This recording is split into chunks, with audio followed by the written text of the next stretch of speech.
begin, some words of gratitude for friends and faculty, facilities workers, and families. Behind each of us today, there is an education that transcends books and classrooms, an education about how to be human in this world. And it is my great joy to be able to express my gratitude to the innumerable influences that have shaped me, that have shaped us. 50 years ago, in 1969, Princeton went co-ed at the undergraduate level.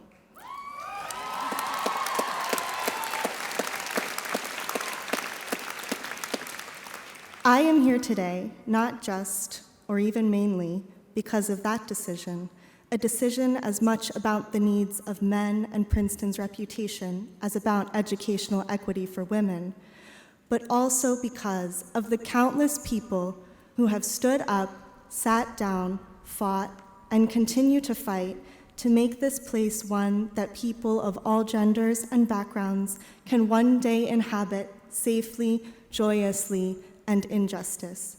Thank you also to them.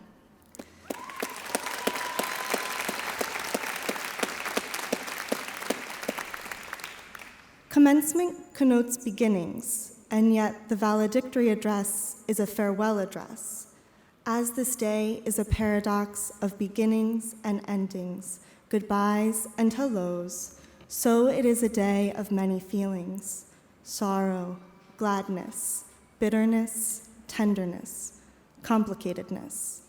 Princeton is a complicated place, one which perpetuates deep injustices even as it brings people together in beautiful and unanticipated ways, even as it creates the conditions for those contingent and serendipitous encounters that may change the courses of our lives. My own academic trajectory is the result of one such encounter. As a lost pre-frosh visiting campus, I wandered into a course on modern Latin American history, thinking it was a lecture on popular music. 50 minutes later, I left that lecture hall, determined to take the full course as soon as I could. The professor of that class has become a dear mentor and friend, one of the people I am most glad to have met at Princeton. So in addition to this complicatedness and the bittersweetness of new chapters, nervousness has been my prevailing emotion this weekend. Really, I've been nervous since I learned that I was supposed to speak with you today. I'm not a public speaker. On the few other occasions that I've given speeches, exactly twice, I've cried in the middle of both. I can't guarantee it won't happen again. In fact, I've found that the only times when I'm relatively more comfortable speaking publicly have been those occasions when I do not speak my first language, which is English.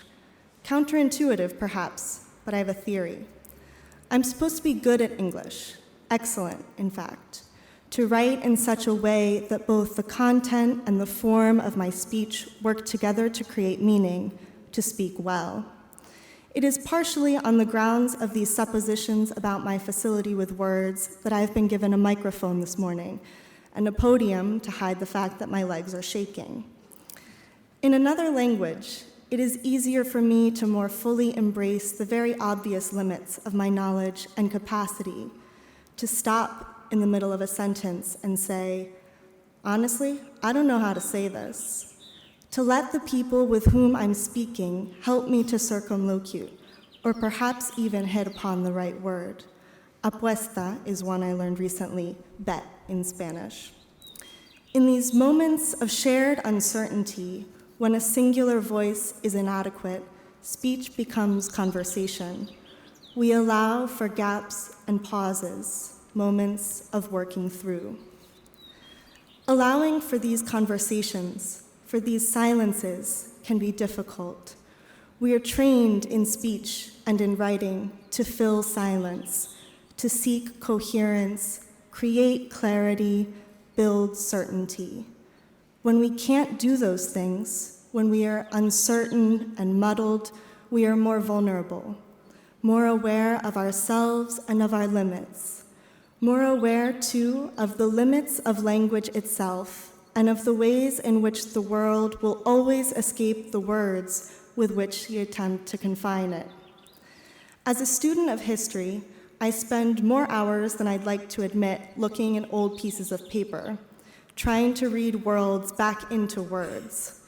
In the archive, one traces the interstices between the firmament of reality, those dusty, moldy scraps, and flights of imagination. What was the world like for those papers' authors? What did they see, hear, or think? How did they understand the world? Missing from this exercise are those voices and stories that were never committed to paper, never shuffled into folders and slotted into boxes for curious students to come calling. The absence of those voices may make the entire enterprise seem futile. The poet Francis Ponge writes that there will always be a fundamental difference between the subjects of his poems and the poems themselves. The subject will always be more important, more interesting, more capable, full of rights. So too will any present understanding of the past be fundamentally different from the past. So too will any human understanding of the world be circumscribed by the limits of individuality and human perception. This is not to say that we should not endeavor to understand our world more fully. Ponge was still a poet, after all, and there are still a few historians wandering around. I think they're pretty cool. It is to raise certain questions, to ask what our world might look like if instead of locking doors and closing curtains when confronted with difference, we admitted our limitations, using them not to foreclose further discussion, but to start conversation, to allow other voices and silences to alter our narratives. It is to raise questions like, what if we were to dwell in that space of vulnerability, that uncomfortable, liminal, subjunctive space of openness and uncertainty?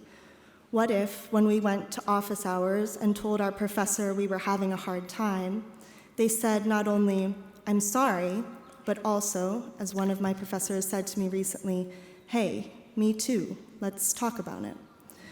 What if, instead of constructing seamless narratives, we left space for the unvoiced silences, acknowledging we may never be able to fill those spaces, but giving them space nonetheless? I myself don't know the answer to these questions, what the world they suggest would look like. I struggle to be vulnerable, to admit to the edges of my knowledge, to my weakness and sadness and fear. The world we inhabit today is not always kind to this sort of honesty and the conversations it inspires, which is why, in a world that prizes individual achievement, self-sufficiency, and private initiative, acknowledging vulnerability can be a somewhat radical, even subversive act.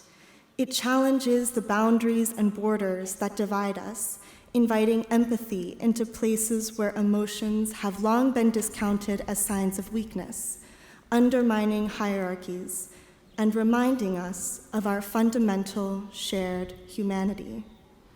When building solidarity across these boundaries, across difference and inequality, vulnerability must be a precursor, especially for those who historically have occupied positions of relative power. This is because vulnerability entails not only scrutiny of ourselves, but also scrutiny of our position in the world. It asks that we be attentive to the ways certain voices and needs have been silenced or rendered invisible, while others are given microphones, podiums, and platforms, and that we question these inequalities with care, that we notice the starkly unequal distribution of different kinds of vulnerability and voice. Princeton, in both its injustices and its ability to instill insight, has prepared us well to meet the world beyond Fitzrandolph Gate with this kind of attention and awareness. So my hope for us today is that we can learn to walk out to where our experience frays away into the unknown, and that here, rather than assume the universal applicability of our worldview or reject that which is challenging, different, or other, we approach with humility, with a desire to understand, with an openness to encounter that may change our lives. I hope that we leave space for silence and ample room for uncertainty, that we can exist together in the complicatedness of this world without losing our capacity to be vulnerable, to be brave. Class of 2019, it has been a sincere joy to be together this morning one last time. Congratulations.